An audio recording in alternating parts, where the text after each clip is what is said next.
It's time for highlights from tonight's hard-hitting high school football action.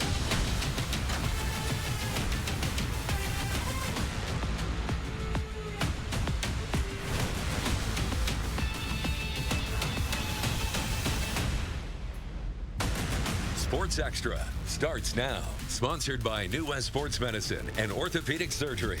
Well, welcome into week 8 of Sports Extra. Can you believe it? Playoffs are right around the corner, and through the first 7 weeks, no team has been as dominant as St. Cecilia Bluehawks. Undefeated, outscoring their opponents 303-69.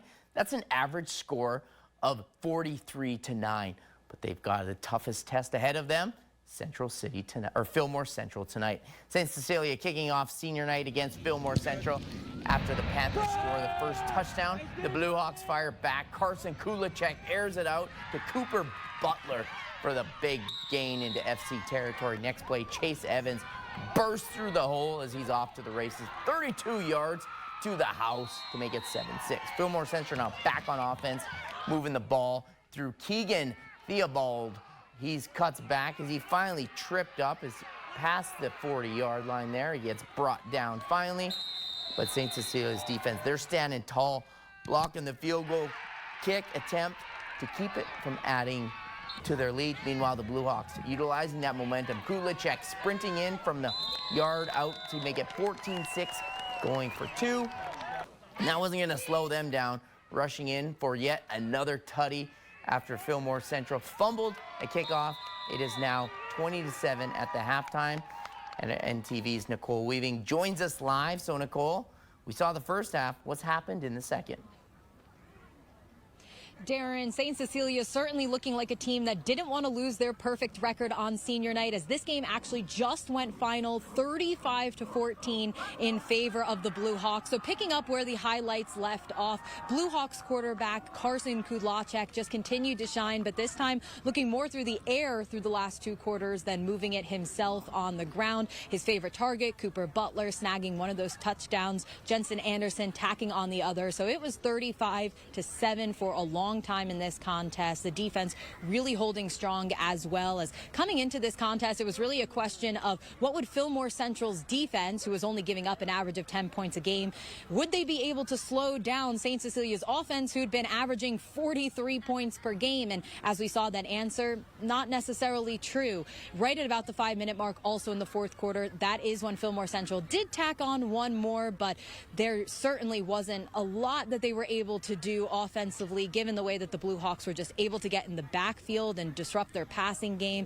They actually had 2 interceptions as well. Dawson Kissinger coming away with 1 in the first half, and they had 1 in the second half as well. So just all around a great game. A couple miscues as well for Fillmore Central on special teams, but a lot of positives to take away as they now improve to 8-0 and look to be on a steady rise heading into the postseason. Coming up shortly, one area to improve, though, penalties. There was a lot of laundry on the field tonight for the Bluehawks, so they'll hopefully want to clean that up moving forward. But reporting from Hastings, I'm Nicole Weaving, sending it back to you, Darren.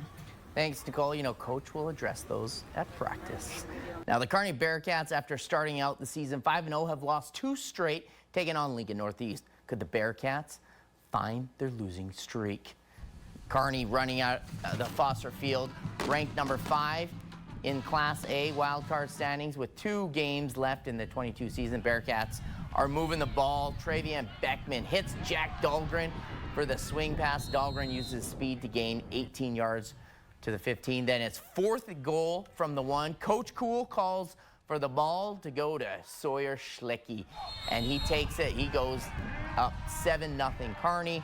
The Bearcats got one the wide out, one of the good ones. Beckman puts it on the money in stride to Carter Lee, who walks this in 46 yards out. Bearcats double up the advantage. Now, Kearney kept throwing it into the wind. A jump ball here by Beckman to Xander Ruling, and it's a 5-9 wideout.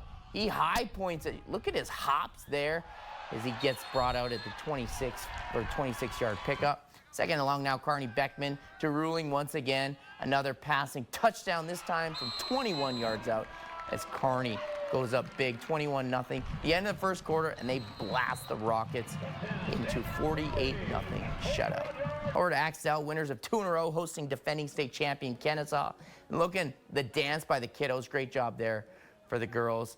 Axtell now in the red zone. It's 4th and short, but Kennesaw's defense stands tall. The turnover on downs, and now the offense is rolling. Already up 2 scores, and look at Randon Uden spinning and winning, picking up the first down on the 3rd and short. Next play, it's Uden on the play action. He finds Blake Steer, who hauls this one in for the big play. And then 2 plays later, Uden to Lane Kelly, who jukes his way behind some blockers as he finds the touchdown to put the Blue Devils up big. And then here on the 2-point conversion, it's Nick Kuhn solidifies the win as they roll big 38-8 and improve to 8-1 on the season. How about Aurora? Talk about a team of dominance, undefeated all year long, and they would stay that way. First touchdown of the night goes to Carlos Collazo. Whoop! There he is up the middle. 7-0 Aurora as they're just getting started. Next possession, gaining yards, Carlos Collazo again. He's going to run this one. Let's try the left side. It's now 14-0 Aurora. The man could not be stopped. He's going to go for the hat trick. 3rd touchdown in a row for Collazo, making it 21-0 Aurora, and because anyone stopped them. But this one, little quarterback by Drew Knust up the middle, 27-0, and Aurora not letting up. The scramble here, and it's an absolute dime here to Carson Stair for 33-0 as they would go on to win. Yes, that was right, 79-13. Now Riverside going to Ravenna for a battle of 6-1 squads. This one was tough. Riverside on the move as they've got 4th down situation from the Blue Jay 13 and Pat Bursaw with the sack, forcing the turnover on downs, followed by a great drive by Ravenna. The Blue Jays have it 4th down from the Charger 11. Zach Ladowski misses a target, but the ball is tipped and lands harmlessly into the end zone for the turnover on down. Scoreless in the second now. Carson Bloom gets the handoff and he earns 6 points from 11 yards out. Riverside on top 7-0, while Bloom is doing his best effort to make plays to keep the Chargers offense rolling, including BEA beautiful one-handed grab to put the bow up 3 times on 4 down stops, including forced missed field goal to keep it 7-0 in the half. Things open up a little more in the second half. Riverside takes it 28-6 in a physical ball game. Over to Minden, where the Whippets were looking to get back in the win column, and it looked good early as Jose Cyprian with the block, and it's recovered there by Braden Schroeder as the Whippets special team comes up big. 2 plays later now, Jake Ryan on the pitch takes it into the end zone to give the Whippets the early 7-0 lead. After another stop, look at this run here by Ryan Holston. He's going to take the RPO pitch from Carter Harson. He's going to zig, zag. He's going to find some space. Brought down. No, he's not. He gone. He takes this one. Look at the wheels on him. 50 yards to the house for the touchdown. It's now 15-0 in Gothenburg. They're going to answer back here as Geiken on the quarterback, Wes Geiken on the quarterback keeper, cut the lead to 15-6, but the Whippets whip their offense into shape as they go on to win big, 43-14. Now Ben Ely and Caden Frey looking to help Red Cloud get back in the win column after a loss to SEM last week. First quarter, Eli getting the nod from 3 yards out, races into the corner. Red Cloud up 6-0. After forcing another 4-and-out Red Cloud, they're going to give Eli one more.